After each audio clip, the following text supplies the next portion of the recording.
What's up, baseball players? I'm Coach Dan Blewett. In today's video, we're going to cover a big FAQ of balks. So if you haven't watched it already, I'll put it in the link in the description. I'll put it up here.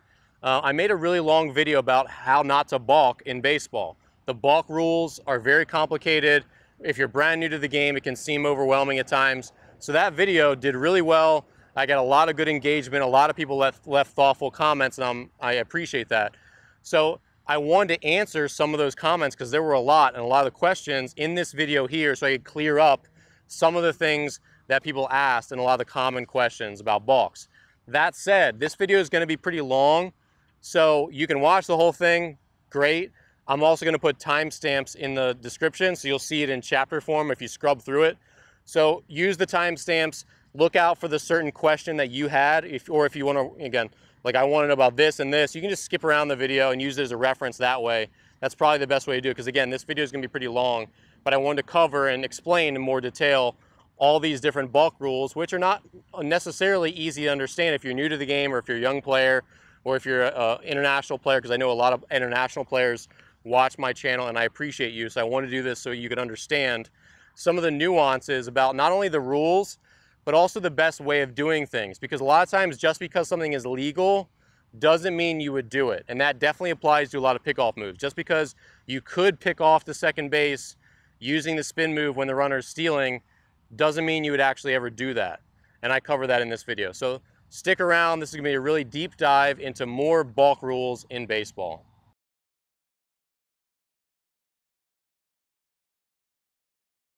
All right, so let's get started. So a bunch of questions all centered around throwing to an unoccupied base. So it is a balk if you pitch to a base that's not occupied. So what that means is if there's a runner on first only, and there's no one on second, and there's no one on third, and the runner's not stealing, you can't pick off to second because no one's there, and you can't pick off to third because no one's there. However, if the runner on first, so say I've come set, and the runner on first starts stealing early. This is a common scenario in youth baseball. They'll just take off either because they thought you were going to go and they're just off to the races, or they're running early to try to make you balk or freak the infield out. This happens. It happens a lot with first and third situations. If I'm set and the runner on first starts stealing, the unoccupied base rule does not apply. I could do a spin move and throw to second base because the runner is running to second base. So a lot of YouTube questions revolved around this. People are like, no, that's not what unoccupied base means. And it's like, look, baseball isn't a completely rigid set of rules. There's nuance. Umpires aren't stupid. Players aren't stupid. We all understand, look, he was stealing. Why couldn't I do a legal pickoff move to throw to second? But here's the thing, and this is what I told a lot of people in the comments section. If you're set and a runner starts stealing second base, you should not do a spin move or an inside move. You could legally do it. You could. But it's not the right thing to do. It's not the right baseball play, quote unquote. Here's another example. There's two types of pickoff moves to first base for righties. This legal one that's very fast, where I can step forward with my right like this. And I have a whole video of pickoff moves to first, so if you want to learn that, check that out in the description. The other legal pickoff move is stepping off and throwing to first. Both of them are perfectly legal. However, you will never, ever, ever, ever, ever see a major league pitcher step off and throw to first base. Why? Because it's a dumb way to do it. It's the slower of the multiple legal ways to do it. So you could, if there's a runner stealing second, you could do an inside move and throw to second base, but you wouldn't do it. You could also do a spin move, but you wouldn't do that either. What you would do if a runner is stealing towards an unoccupied base is you would step off, turn your hips, and figure out where the ball needs to go. And the thing to remember is, the reason you wouldn't spin move and do an inside move is because when they just start stealing and you figure it out, someone yells to step off. When you step off, the runner's only going to be 30% of the way to second base, or halfway at most. They're not going to be sliding into second where you need to do a spin move. So the timing of the play says, step off, figure out where the runner is, and then either run at him, because maybe he freezes, and if he freezes, you don't want to throw the ball to second. Maybe he freezes, so you got to run at him, make him make a decision, and then throw it to the appropriate fielder. Or you're probably just going to figure out where he is, and then give it up to the shortstop. So this was a good question, and I understand this question came from a lot of people who are new at baseball, which is great. I'm glad you're watching my videos. And so this is just something to understand, that you could do that legally, but you wouldn't. It's not the right play to make, okay? All right, so to take that a little bit further, let's talk about stepping off. I filmed a full video where I kind of ramble a lot about stepping off, but this is the thing to do anytime something weird happens. So if you're not comfortable, if there's a runner stealing, if there's a runner like dancing off the base, you just want to step off. So if you're righty, all you do is just step back over the rubber with your right foot. If you're lefty, step back over the rubber with your left foot. Whatever foot is in contact with the rubber, you just step off. You can step off at any time that you want, whether you're set, not yet set, anytime you can step off. That just puts the play dead again, essentially. It's not dead, like it's not a dead ball. A guy could still take off, but it just says, hey, the pitch is not gonna happen. I'm gonna adjust my uniform, get the bug out of my eye, talk to my fielder, talk to my catcher, whatever I need to do, but it just resets, okay? So anytime something weird happens, stepping off, it allows you to mentally collect, figure something out, or you can step off and then throw the ball wherever you want it. Either one is fine, but stepping off is going to be the solution for almost any time something weird happens in the game. Now, the other big thing about stepping off is when you're locked in and you're set and you're ready to throw your pitch, and then someone yells, "Step off," and they scream at you because the guy's stealing or something. A lot of times what happens when you're younger is you flinch and you balk because you flinched. And you do that because you're mentally so focused on the hitter that you don't realize that when they yell that, you have to stay calm and then step off, otherwise you balk.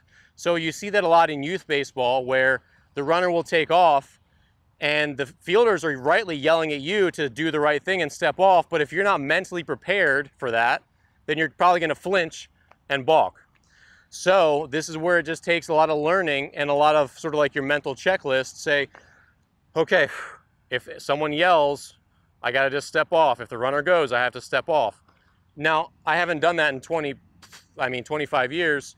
You have to do that when you're new to the game, when you're young or when you're just starting out in baseball. You have to remind yourself when you're off the rubber, okay, if someone yells at me, step off. If it's bunted to me, I go to third. If it's bunted to this side, I go to first, whatever it is. That's your checklist of mental items to rifle through to make sure you're prepared for the unprepared things that will happen in a baseball game, because you have no idea what's going to come next. So it's a really common balk when players yell to the pitcher and they're not ready for it and they flinch. Whereas once you get older, this really, you just like become so relaxed and mentally focused but physically relaxed that if someone yells, step off, you just go, okay, where's he at? And you go get him. But that's a big part of being an effective pitcher, is being mentally locked in but relaxed when you're in the set position. All right, let's talk about fakes. So if you do the fastest pickoff move for a righty, which is your right foot disconnects forward and you step and throw, you can never fake that throw to first. If you're a lefty and you do your hang move, you can never throw, you have to throw it, you can't fake it. If you're a lefty and you step off and do your snap throw, you can fake it because you stepped off. Once you step off, you can fake anything you want. So that covers fakes to first base. You can always fake to second base. Inside move, you can fake. Spin move, you can fake. You never have to throw to second base if you don't want to. Just want to clear that up. With third base, this used to be a move, the fake to third, throw to first. That's illegal at most levels. I can't speak for every level because you have to check your local little league or whatever it is. But in the college and pro level, that move is illegal. It's always been dumb and annoying, so I'm glad they made it illegal. But you can't fake the third anymore at all. So you can't fake the third base in the pros or in college. Now, I tell everyone, never throw to third base. Never pick off the third base. They're not going to steal home. They're not Jackie Robinson. They've got to bat the man home anyway. So it doesn't matter if he has a gigantic lead. He's got to get a base hit to score, or if the infield's in, he's not going to be able to get a big league anyway. And the only time you get him at the plate is when you have the infield in or halfway.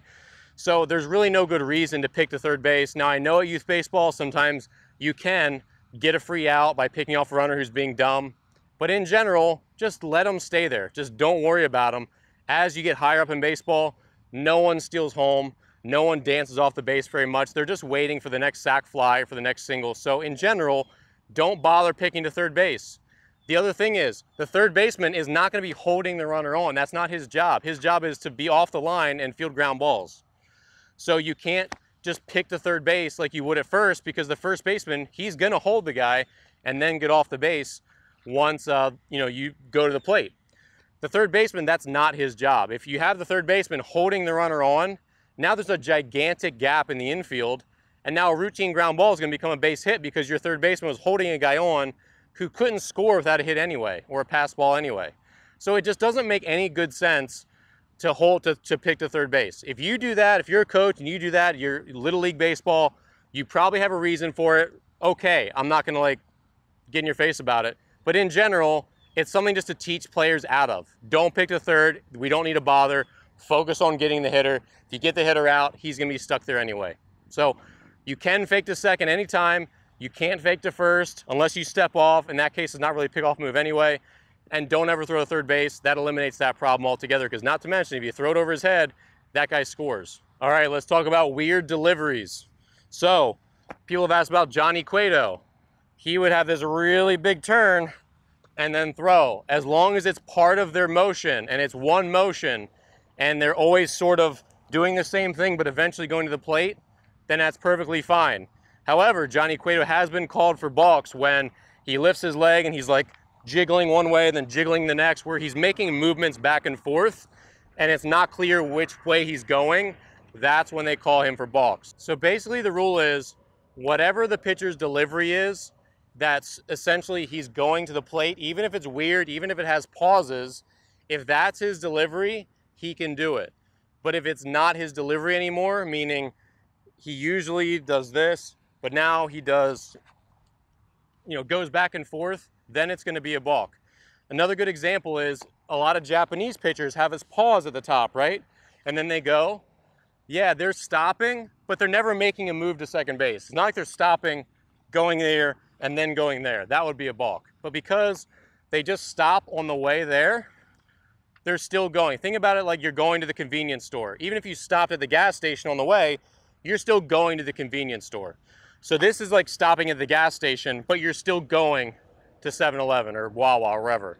Whereas this one is like, I stopped at the gas station, then I went back home, now I'm going to the convenience store. So now it's not really clear like where you're actually going. Are you going home or are you going to 7-Eleven to get a Slurpee? I don't know. So hopefully that makes sense. You can have weirdness in your delivery as long as it's consistent and it's a part of the finish. Like when he starts, he's gonna eventually go home without changing his momentum one way or the other. This doesn't really change momentum as much as it's part of him building momentum towards the plate. All right, so the next thing is about consistency. So when you come set, you can do some weird stuff in your set as long as it's consistent. So what this means is, when I teach pitchers, I tell them to go get their long stride, get their sign, and come set all at once. That's the simplest way to do it. However, you could do it with multiple stops along the way as long as it's always the same each time. So you could be here and come one step and then set, as long as your hands didn't come together yet. Or you could be here. That would be fine as long as you did it over and over and over the exact same way.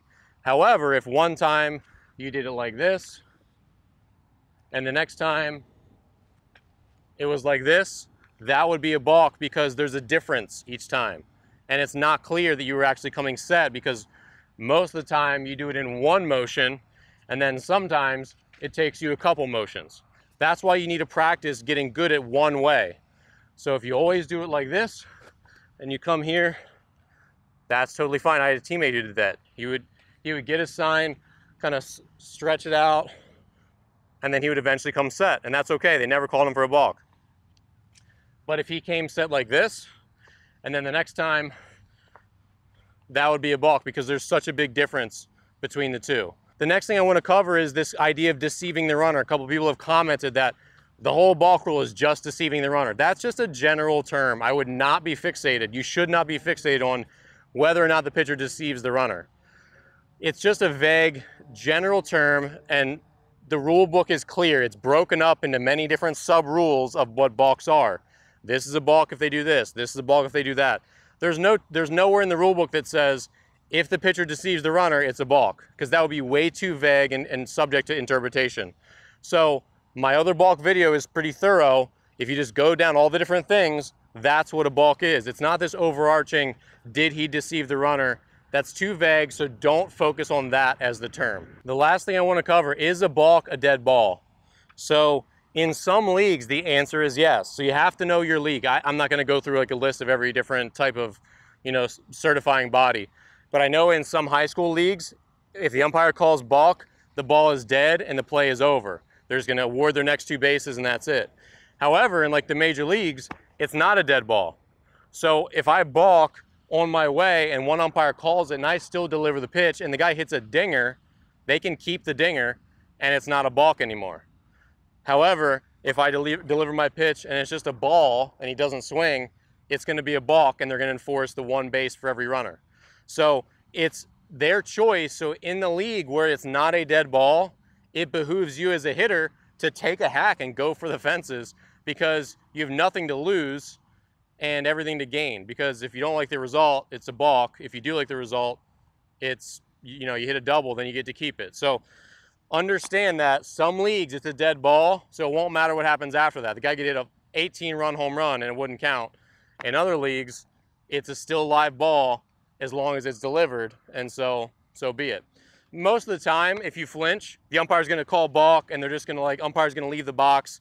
You haven't delivered the ball yet, so it's not going to matter. It's not like you're allowed to balk and then keep going and then deliver the pitch. That would never happen. So the only time where that's going to come into play is if I flinch and then I go, where it's just already happening and the field umpire puts up his hands and says balk, but I'm already on my way. I barely hear him and I still deliver. That's how that would happen. So that's pretty rare. I don't know that I've ever seen a pitch delivered and then they keep it, but it can definitely happen. I've heard it happening before. So just understand that some leagues it's a balk, or the balk is a dead ball. In other leagues it's not. So you just need to know your rules about what's going to happen there. So hopefully this video is helpful. Again, if this is the first video you've watched, be sure to check out the full how to not balk video that I made. It's very thorough. It'll really help you through it. And if this is sort of an addendum to that one, I hope you've enjoyed it. I hope this cleared up some more questions. There were a lot of good questions. And again, a lot of stuff is you wouldn't do it that way just because it was legal. So the illegality or legality of it is kind of unimportant. So just understand that even though you could do something, you probably wouldn't in a lot of circumstances because it's not the smartest baseball play out there. All right. So thanks again for watching. If you have any more questions, leave them in the comments below and I'll see you in the next video.